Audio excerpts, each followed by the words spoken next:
Pernahkah teman-teman berkunjung ke candi Hindu terbesar yang ada di Indonesia? Welcome to travel vlog saya. Kali ini setelah mengunjungi Candi Borobudur yaitu candi Buddha terbesar, sekarang candi Hindu terbesar di Indonesia yaitu Candi Prambanan. Dijuluki juga sebagai Candi Roro Jonggrang. Kenapa ya seperti itu? Buat teman-teman yang belum tahu, ditunggu penjelasannya di akhir video kali ini. Oh ya, candi ini itu dibangun pada abad ke-9 Masehi untuk menghormati Dewa Trimurti, yaitu Dewa Siwa, Dewa Brahma, dan Dewa Wisnu di kepercayaan agama Hindu. Candi Prambanan ini sendiri sudah dijadikan sebagai situs warisan dunia UNESCO pada tahun 1991. Lokasinya sendiri di Prambanan, Bokoharjo, Sleman, Yogyakarta. Namun sebenarnya dia itu berada tepat di perbatasan Yogyakarta dan Jawa Tengah. Tidak begitu jauh dari pusat kota Yogyakarta. Oh ya, saya pesan tiketnya itu tiket terusan yaitu Candi Ratu Boko plus Candi Prambanan. Jadi pertama ke Ratu Boko dulu baru ke Prambanan diantar menggunakan elf. Candi ini sendiri ditulis berdasarkan sejarah oleh Raja Rakai Pikatan dari dinasti Sanjaya. Bangunan candi yang kokoh dan bagus seperti teman-teman lihat saat ini bukan seperti itu ya ketika ditemukan, karena konon berdasarkan tulisan di prasasti pernah rusak total karena gempa di abad ke-16. Akhirnya candi itu ditemukan dalam bentuk reruntuhan dan dipugar ya, baru seperti kondisi sekarang ini. Ditemukannya oleh orang Belanda C.A. Lons, yaitu penjajah Belanda, ditemukan dalam kondisi rusak atau runtuh pada tahun 1733. Lalu dilakukan restorasi pemugaran beberapa kali, pemugaran besar-besaran dilakukan tahun 1918, masih penjajahan Belanda. Namun akhirnya juga diresmikan setelah merdeka oleh Presiden pertama Indonesia Soekarno pada tahun 1953. Selain cerita yang benar-benar berdasarkan sejarah yang ditulis di prasasti dan juga zaman Hindia Belanda, ada juga legenda atau mitos ya yang menyebutkan bahwa Candi Prambanan ini dibangun dalam satu malam, yaitu atas permintaan dari Roro Jonggrang kepada Paduka Bandung Bondowoso. Saat itu Roro Jonggrang itu tuh akan dinikahi oleh Bandung Bondowoso. Sebagai syarat, Roro Jonggrang meminta Bandung Bondowoso membangun 1000 candi dalam satu malam. Tentu Bandung Bondowoso bukan orang sembarangan ya. Dia mengajak pasukan jin untuk membantu membangun candi dalam semalam permintaan Roro Jonggrang tersebut. Namun sebenarnya seperti teman-teman tahu lah, seperti cerita umumnya, Roro Jonggrang sebenarnya nggak mau dan memberikan syarat yang hampir mustahil dilakukan. Nah, akhirnya agar menggagalkan ya keberhasilan dari Bandung Bondowoso, dia mengajak perempuan-perempuan, wanita-wanita di desa untuk seolah-olah pagi itu sudah datang, yaitu membakar jerami dan memukul lesung. Ya, membakar jerami sehingga ada apinya besar sehingga tampak seperti cahaya matahari udah tampak. Memukul lesung itu tuh aktivitas pagi hari yang berisik sehingga ayam juga ikut terbangun dan berkokok menandakan bahwa itu udah pagi, sehingga jin-jin tuh pada takut ya, karena nggak bisa jin-jin itu muncul ketika pagi hari atau udah siang. Akhirnya mereka tuh kabur meninggalkan pekerjaan mereka yang terbengkalai. Sebenarnya candi yang udah terbentuk adalah 999 candi, kurang satu lagi untuk memenuhi keinginan dari Roro Jonggrang. Akhirnya ya gagal deh. Namun Bandung Bondowoso juga cerdik, tidak bisa dikelabui oleh si Roro Jonggrang. Dia tahu bahwa itu akal-akalan aja, jadi dia marah, dia kesel, bete, dan akhirnya dia mengutuk Roro Jonggrang menjadi candi, salah satu candi atau arca yang menggenapi dari 999 candi tersebut. Akhirnya terbentuk jadi 1000 candi. Nah, Roro Jonggrang itu yang dipercaya oleh masyarakat bahwa itulah bentuk yang dikenal sebagai Dewi Durga yang ada di salah satu bangunan candi di Prambanan. Sementara candi-candi kecil sekitarnya disebut sebagai Candi Sewu atau Candi Seribu. Nanti ya, tunggu video selanjutnya. Ini adalah Candi Siwa, candi terbesar termegah yang ada di kompleks Candi Prambanan, tingginya 47 meter. Di dalamnya sangat spesial, ada 4 ruangan, diantaranya adalah yang utama yaitu arca dari Dewa Siwa atau disebutnya Siwa Mahadewa. Beruntung sekali ya kali ini saya bisa masuk ke bagian dalam candi. Sebelumnya tahun 2023 saya juga udah berkunjung ke sini, namun tidak boleh masuk karena masih dalam tahap restorasi atau perbaikan. Takut si batu-batu candinya roboh. Beruntung sekali. Dewa Siwa digambarkan di sini berlengan 4, melambangkan 4 tugas utama: mencipta, memelihara, menghancur, dan menyelamatkan. Candi ini candi utama, nanti akan diikuti oleh 2 dewa Trimurti lainnya, yaitu Dewa Brahma ada candinya dan juga candi dari Dewa Wisnu. Lalu di ruang berikutnya, ruang kedua yang saya kunjungi adalah arca dari Dewa Ganesha, yaitu putra dari Dewa Siwa. Bentuknya adalah kepalanya gajah, sementara badannya adalah berbentuk manusia.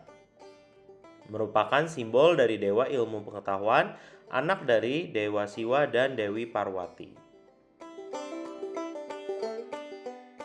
Kepala gajah itu melambangkan kapasitas kognitif besar ya, ilmu pengetahuan. Telinga lebar juga untuk banyak mendengar ilmu-ilmu pengetahuan. Belalai juga menghisap mangkuk, yaitu menyimbolkan ilmu pengetahuan yang disedot, digali, tidak pernah ada habisnya. Ruang berikutnya masih di Candi Siwa adalah Dewi Durga. Nah inilah yang konon katanya merupakan kutukan dari Roro Jonggrang ya, konon katanya. Namun kalau dilihat sendiri, Dewi Durga sendiri itu merupakan seorang Dewi Kemenangan atau Dewi Penyelamat.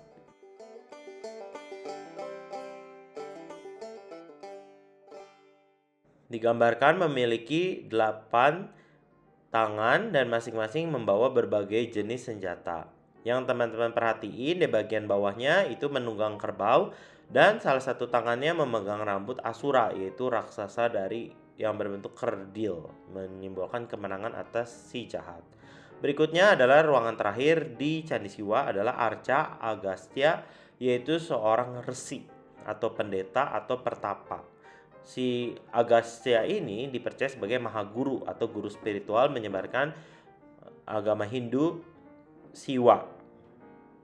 Tangannya memegang tasbih, lalu kendi suci, bentuk perutnya agak membulat, menyimbolkan dia udah lumayan dewasa dan juga sangat bijaksana. Gitu.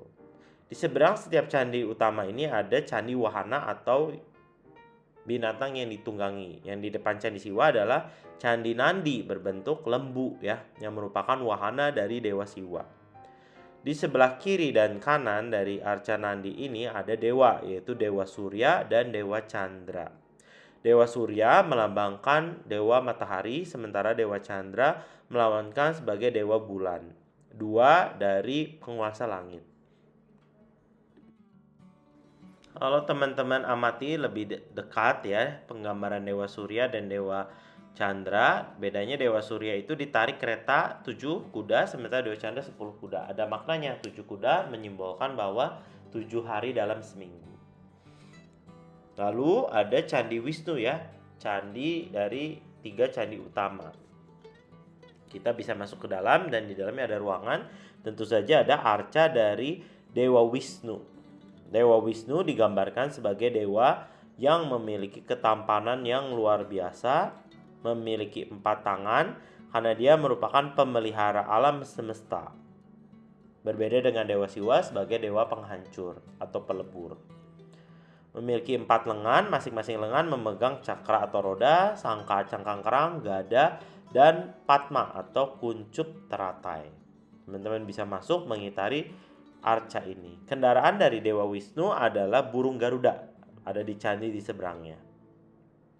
Ini adalah Candi Garuda, namun sayang sekali ruangannya kosong, tidak ada arca Garuda di dalamnya. Selanjutnya adalah candi utama lainnya yaitu Candi Brahma. Candi terakhir yang saya kunjungi dari 3 candi utama.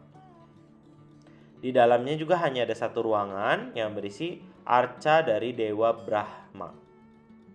Uniknya yang berbeda dengan kedua dewa lainnya, Dewa Brahma digambarkan memiliki 4 kepala.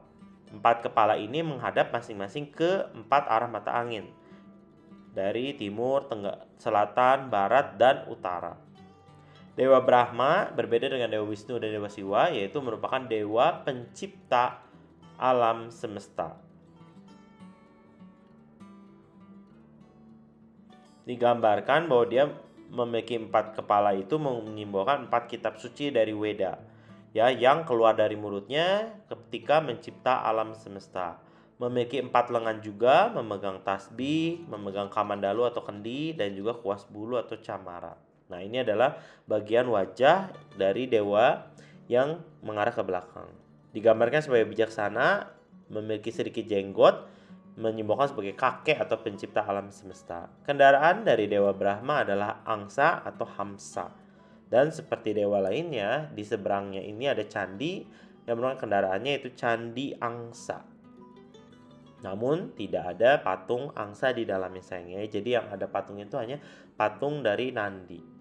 Yang menarik lagi adalah selain candi, di sini ada monumen gempa 27 Mei 2006, 20 tahun yang lalu ya, tepat ketika saya berkunjung dari sini, yaitu Ratna Kemuncak atau bagian atap ujung puncak dari Candi Apit Utara jatuh ke tanah akibat gempa yang begitu dahsyatnya di Yogyakarta. Dibiarkan terkulai di tanah sebagai memori. Nah, ini ada selain candi-candi Trimurti dan Wahana, ada juga 2 candi Apit, 4 candi Kelir, dan 4 candi Patok, dan 224 candi Perwara atau candi yang kecil-kecil seperti Candi Perwira lah. Mirip seperti Borobudur, di dinding-dinding candi bagian luarnya terdapat relief, yaitu gambar yang menonjol di dinding. Relief Ramayana di Candi Siwa dan Brahma, Kresnayana di Candi Wisnu. Ini adalah spot terbaik berlatar biru langit, candi, dan juga hijaunya lapangan rumput. Terima kasih telah menonton pengalaman saya berjalan-jalan di Candi Prambanan. Ditunggu video saya selanjutnya. Bye-bye.